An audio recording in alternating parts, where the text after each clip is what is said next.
Cosmos. Roasting the Wizarding Mushrooms, Episode 7.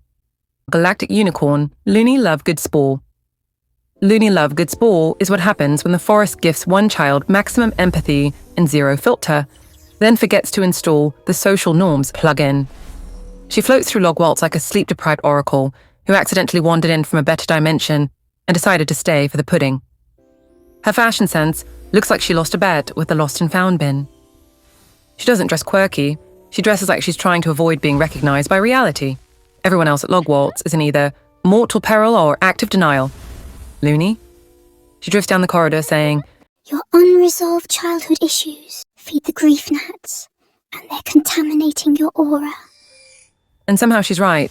Socially, she exists in that uncanny valley between bullying target and cult leader. Half the school hides her odd little trinkets.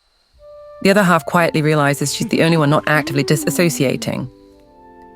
Logwaltz gave her years of neglect and casual cruelty, and she responded by becoming even kinder. That's not whimsy. That's a psychological tank in a daisy crown. Her brain's operating system runs exclusively on side quests. Everyone else.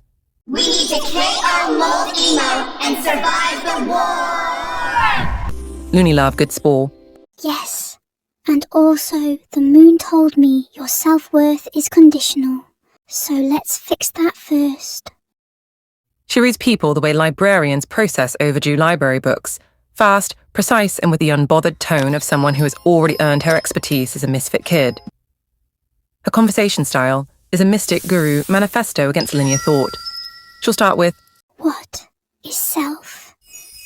Detour through radish jewelry as emotional armor. Mention a mythical beast that you can't see, and somehow land on the exact sentence you needed to hear to stop spiraling.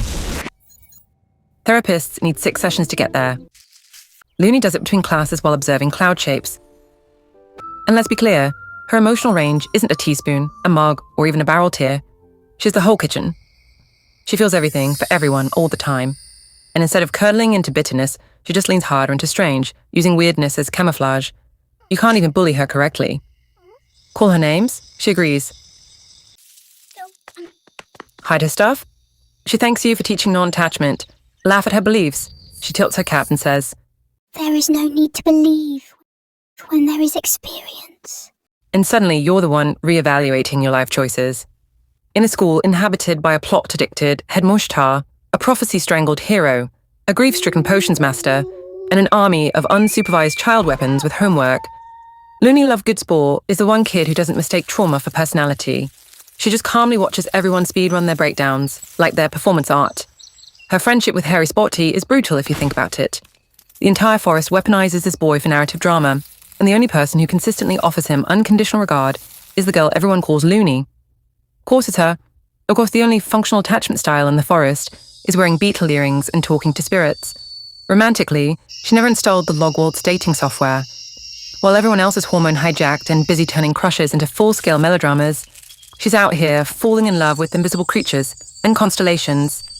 If she experiences attraction at all, it's on her own terms, somewhere on the demi-platonic semi-pan-romantic spectrum, where she's more emotionally interested in your soul, your thoughts, or your moss collection than in whatever pheromones are stampeding through the dorms.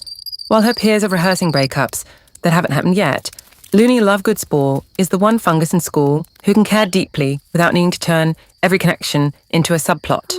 LoonyLoveGoodSpore is living proof that in this forest, intelligence without grounding ferments into paranoia. Power without conscience becomes mold emo.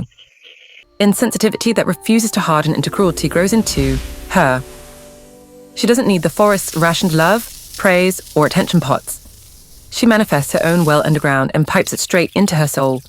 So yes, the whole forest laughs at her.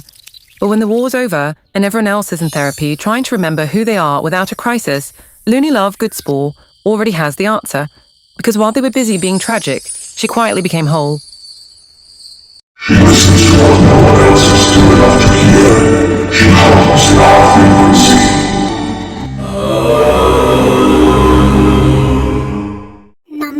Cosmos. Roasting the Wizarding Mushrooms next episode, Nepo Moldboy. And if you don't want YouTube to bury it under cooking tutorials and crypto scams, press like, comment, subscribe, and hit the bell so you actually see it when it drops.